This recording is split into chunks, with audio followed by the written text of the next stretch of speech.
पूर्णिमा परेशान है क्योंकि उसका पेट धीरे धीरे फूलने लग गया है। स्कूल यूनिफॉर्म पहनने के बाद भी वो समझ में आ रहा है। अब क्या होगा? मेरा पेट फूलने लगा है। अब सबको समझ में आ जाएगा। पूर्णिमा रोने लगी।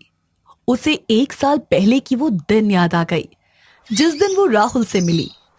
तब पूर्णिमा 11वीं क्लास में पढ़ती थी और राहुल 12वीं में। पूर्णिमा नई नई स्कूल में आई थी, तभी उसने राहुल को देखा। ये लड़का कितना हैंडसम है, यहाँ इसके जैसा लड़का और कोई नहीं।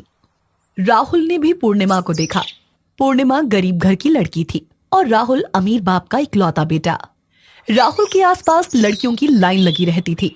वो खुद की गाड़ी में स्कूल आया करता था। अरे वाह राहुल, आज फिर से नई गाड़ी लेकर आए हो? हाँ, नई खरीदी है मैंने ये गाड़ी। अरे वाह, हर महीने नई गाड़ियां खरीद रहे हो। काफी पैसा है तुम्हारे पापा के पास। लेकिन तुम भी कुछ करते हो क्या? मैं पायलट हूँ, पापा का पैसा उड़ाता हूँ। आसपास के सभी हंसने लगे। उधर पूर्णिमा पढ़ाई लिखाई में खो गई। एक दिन स्कूल से घर लौटते हुए पूर्णिमा रास्ते में एक पत्थर से टकरा गई और गिर गई। उसकी सारी किताबें नीचे गिर गई। तभी वहाँ राहुल की गाड़ी आई। क्या मैं कुछ मदद कर सकता हूँ? राहुल गाड़ी से उतरकर पूर्णिमा की मदद करने लग गया और गाड़ी में उसे घर छोड़ दिया। उस दिन से दोनों के बीच कुछ चलने लगा और यही जाकर प्यार में बदल गया। पूर्णिमा राहुल से प्यार कर बैठी। उधर राहुल के पिता ने राहुल से कहा, राहुल, अगले हफ्ते मैं तुम्हें अमेरिका भेज रहा हूँ। अब से तुम वहीं पर पढ़ाई लिखाई करोगे। राहुल मान गया, लेकिन उसने ये बात पूर्णिमा से नहीं कही। राहुल के लिए पूर्णिमा सिर्फ एक खिलौना थी। एक दिन वो दोनों एक क्लासरूम में बैठे हुए थे। स्कूल खत्म हो गया और तभी अचानक से जोरदार बारिश शुरू हो गई। लगता है आज घर नहीं जा पाएंगे। हाँ, आज रात यहीं बिताना पड़ेगा। दोनों ने स्कूल में ही रात बिता दी। अगले दिन सुबह दोनों अपने घर चले गए। उसके बाद वाले दिन पूर्णिमा स्कूल आई तो देखा राहुल नहीं आया। उसने राहुल के एक दोस्त से पूछा तो उसने कहा, राहुल तो आज अमेरिका चला गया है, तुम्हें कुछ नहीं बताया? अमेरिका? नहीं, ये नहीं हो सकता। पूर्णिमा को धोखा मिल गया और तभी उसे बहुत तेज उल्टी आई। उसने क्लास में ही उल्टी कर दी। डॉक्टर के पास जाने पर पूर्णिमा को पता चला कि वो गर्भवती है। वो रो पड़ी। राहुल मुझे गर्भवती बनाकर भाग गया। अब मैं क्या करूंगी? सबको मुंह कैसे दिखाऊंगी? नहीं, मुझे इस बात को छुपाना होगा। पूर्णिमा ने किसी से कुछ नहीं कहा। उसकी कोई सहेली भी नहीं थी। वो बस अपने ही मन में रोने लगी। 2 महीने बीत गए और उसका पेट फूलना शुरू हो गया। पूर्णिमा चिंता में पड़ गई। माँ और बापू को भी क्या बताऊंगी? मुझे घर छोड़ना होगा। पढ़ाई के बहाने पूर्णिमा एक हॉस्टल में आकर रहने लगी। अगले दिन वो स्कूल में गई तो स्कूल के बच्चे उसका मजाक उड़ाने लगे। अरे पूर्णिमा, तेरा पेट क्यों फूला हुआ है? कहीं कोई खुशखबरी तो नहीं है? नहीं, अब वो बस थोड़ा गैस हो गया है। ऐसे ही पूर्णिमा डरी डरी सी रहने लगी और 3 महीने बीत गए। पूर्णिमा का पेट कुछ ज्यादा ही फूल गया। तब उस लड़के ने कहा, आजकल हर रोज गैस हो रहा है तुझे। मुझे तो लग रहा है कि कुछ गड़बड़ है। हाँ, पूर्णिमा प्रेग्नेंट तो नहीं है? पूर्णिमा बहुत डर गई। उसने स्कूल जाना ही बंद कर दिया। उधर अमेरिका में राहुल नई नई विदेशी लड़कियों के साथ मस्ती करने लग गया। उसे बहुत मजा आ रहा था। अरे वाह, लाइफ हो तो ऐसी। क्या एक ही लड़की के साथ पूरी जिंदगी बता देते हैं लोग। राहुल विदेशी लड़कियों के बीच में खो गया। यहाँ पूर्णिमा के गर्भवती होने के 9 महीने पूरे हुए और उसका पेट दुखने लगा। तभी उसकी स्कूल टीचर की कॉल आई। पूर्णिमा, तुम बहुत दिनों से स्कूल नहीं आ रही हो। आज नहीं आई तो मैं स्कूल से तुम्हारा नाम काट दूंगी। पूर्णिमा पेट में दर्द लेकर स्कूल पहुंची और उसे देखकर सभी के सभी चौंक गए। अरे बाप रे, पूर्णिमा तो सच में प्रेग्नेंट है। और तभी पूर्णिमा का पेट बहुत दर्द करने लगा। वो क्लास में ही सो गई। टीचर दौड़ कर आई और पूर्णिमा की सेवा करने लगी और क्लास में अंदर ही पूर्णिमा ने एक लड़के को जन्म दिया। पूर्णिमा के घर वालों को जब इस बारे में पता चला तब उन्होंने पूर्णिमा को बहुत डांटा और घर से निकाल दिया। पूर्णिमा ने रोते हुए सब कुछ बता दिया। वो राहुल तो था ही लफंगा। टीचर के साथ पूर्णिमा पुलिस स्टेशन गई और राहुल के नाम पुलिस में शिकायत दर्ज करा दी। उधर राहुल को अमेरिका में एक लड़की ने बुरी तरह फंसा दिया। अमेरिका की पुलिस ने राहुल को देश से ही निकाल दिया।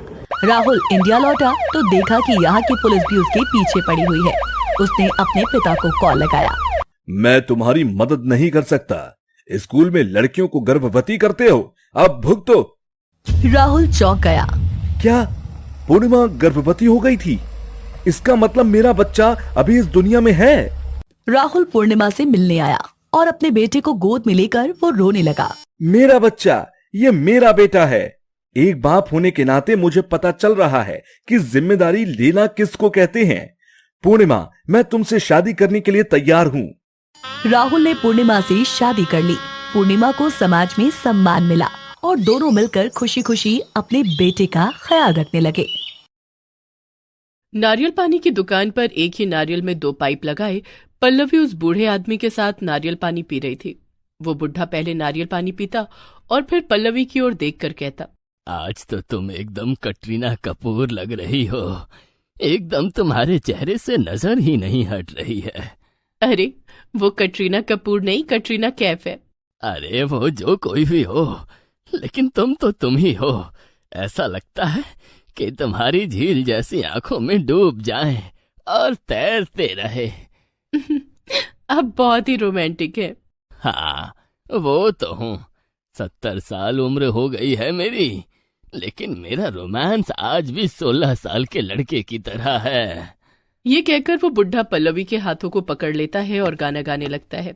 आजकल तेरे मेरे प्यार के चर्चे हर ज़बान पर, सबको मालूम है और सबको खबर हो गई। ये गाते हुए बुढ़ा जोर से किसी यंग लड़के की तरह कूदता है, लेकिन उसका बैलेंस बिगड़ जाता है और वो धड़ाम से नीचे गिर जाता है।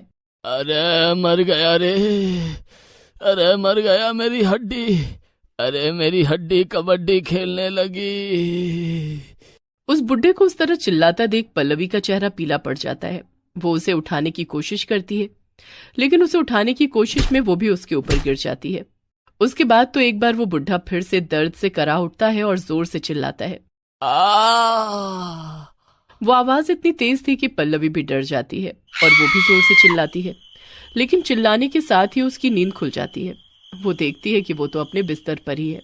ओह, ये सब एक सपना था। उसके बाद पल्लवी घड़ी की ओर देखती है। रात के 12:30 बज रहे थे। अधिकतर लोग नींद की आगोश में थे। पल्लवी ने फिर से सोने की कोशिश की, लेकिन पल्लवी को नींद नहीं आ रही थी। वो अपने बिस्तर पर करवटें बदल रही थी। उसके बाद उसने तकिए के नीचे से अपना मोबाइल निकाला और मोबाइल की गैलरी से एक फोटो को जूम करके देखने लगी। वो फोटो उसी बुढ़े की थी जो उसके साथ सपने में नारियल पानी पी रहा था। पल्लवी उस फोटो को प्यार भरी नजरों से देख भी रही थी और खुद से ही बातें भी कर रही थी। क्या करूं? उनको फोन करूं कि ना करूं? आधी रात हो रही है, वो तो गहरी नींद में होंगे, लेकिन उनसे कहे बिना भी तो नहीं रह सकती। इतनी बड़ी खुशखबरी जो है। पल्लवी ने थोड़ी देर सोचा और फिर फोन का नंबर डायल करने लगी। उसने जिस नाम से उस बुढ़े का नंबर सेव कर रखा था वो नाम था जानू। थोड़ी देर बाद बुढ़े ने फोन उठाया। हेलो। सो रहे थे क्या? अरे नहीं नहीं, जब से तुमसे मिला हूँ सोता कहाँ हूँ, बस जागता रहता हूँ और तुम्हारे बारे में सोचता रहता हूँ। बहुत प्यार करते हैं आप हमसे? अरे ये कोई पूछने की बात है? अरे दिल चीर के देख तेरा ही नाम होगा, आज भरी महफिल में कोई बदनाम होगा। अरे गाना वाना बाद में गाइएगा, अभी आपको एक बहुत बड़ी खुशखबरी देनी है। पल्लवी की बातों को सुनकर बुढ़े की आंखें चौड़ी हो गई। उसने कहा, क्या बात है? जानते हैं, कल मेरी भाभी, भैया और माँ 3-4 दिन के लिए शादी में जा रहे हैं। शादी में? हाँ, शादी में। मुझे आज रात को ये बात पता लगी है। तुम नहीं जाओगी? अरे बोल तो मुझे भी रहे थे, लेकिन मैंने बहाना बना दिया कि कॉलेज में एक्स्ट्रा क्लास है, इसलिए मैं घर पर अकेली रहूंगी, पूरी अकेली।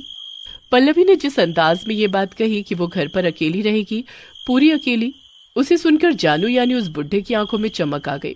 अरे वाह, ये तो सच में बहुत बड़ी खुशखबरी है।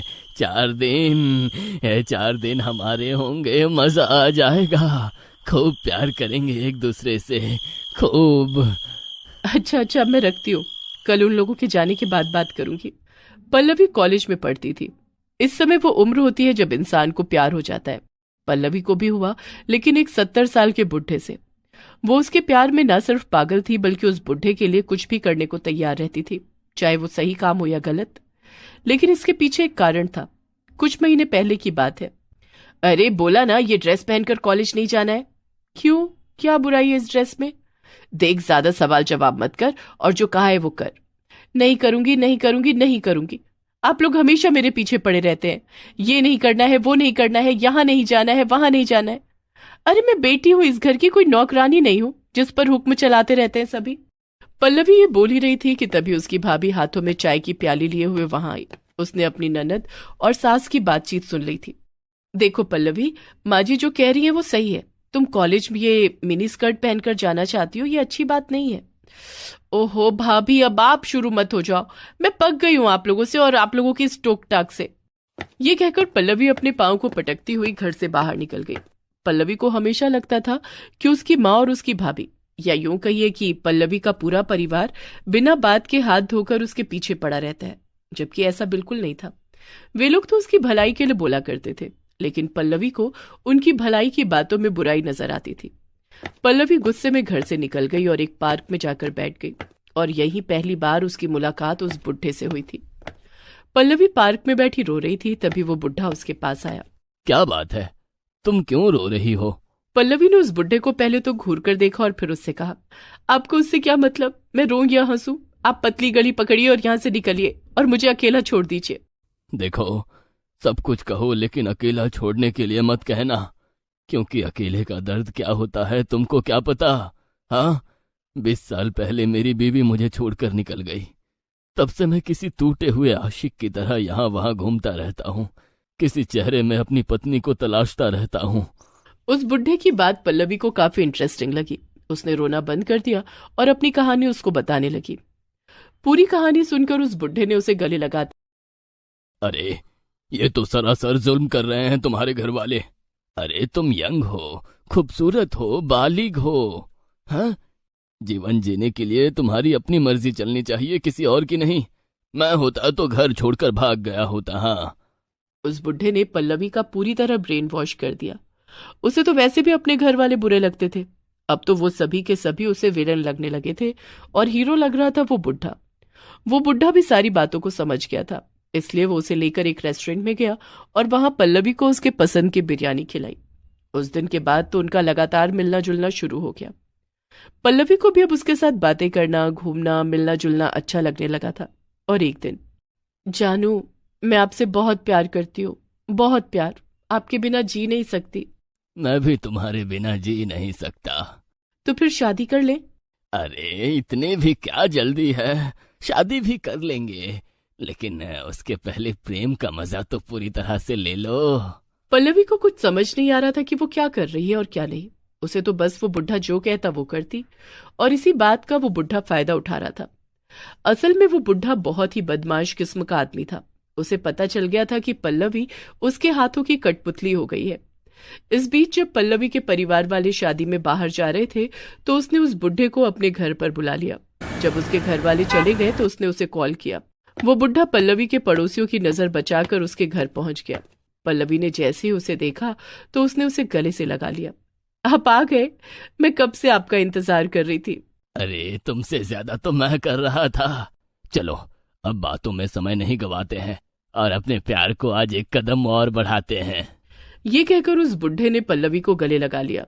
पल्लवी को बहुत अच्छा लग रहा था, लेकिन तभी उसके घर का दरवाजा खुला और दरवाजा खुलते ही उसकी माँ, उसका भाई और उसकी भाभी अंदर आ गई। जैसे उस बुढ़े ने पल्लवी के परिवार को देखा तो वो भागने की कोशिश करने लगा, लेकिन उसके भाई ने उसे पकड़ लिया। अपने पूरे परिवार को सामने देख पल्लवी का चेहरा भी पीला पड़ गया था। आप लोग तो शादी में। चुप कर तू। अरे तुझे जरा भी शर्म है कि नहीं?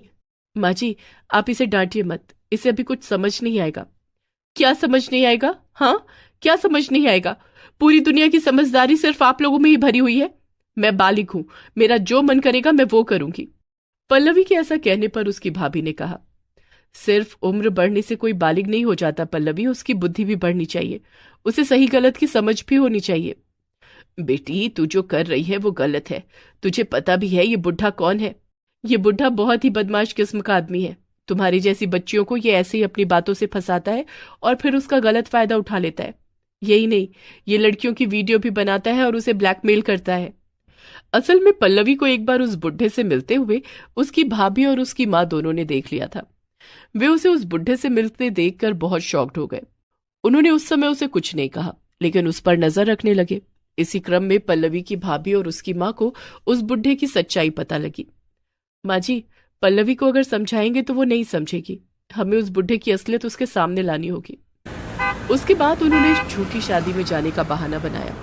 पल्लवी को अभी भी उनकी बातों पर विश्वास नहीं हो रहा था। तभी पल्लवी के भाई ने उस बुढ़े की जेब में छिपा कैमरा उसे दिखाया। ये देखकर पल्लवी चौंक गई। देखा, ये है इसकी असलियत पल्लवी। माँ बाप अगर हमें किसी चीज के लिए रोकते हैं तो वो हमारी भलाई के लिए ही होता है, और जब हम उनकी बातों को नहीं मानते हैं तो इस तरह के लोग हमारा फायदा उठाते हैं। अपनी भाभी की बातों को सुनकर पल्लवी की आंखों में पश्चाताप के आंसू आ गए। उसने सभी से माफी मांगी। उस बुढ़े को पुलिस के हवाले कर दिया गया। दोस्तों, आप लोग भी माँ बाप की बातों को सुने, नहीं तो कोई भी आपका गलत फायदा उठा सकता है। दोस्तों, आप हमारे चैनल को जरूर सब्सक्राइब करें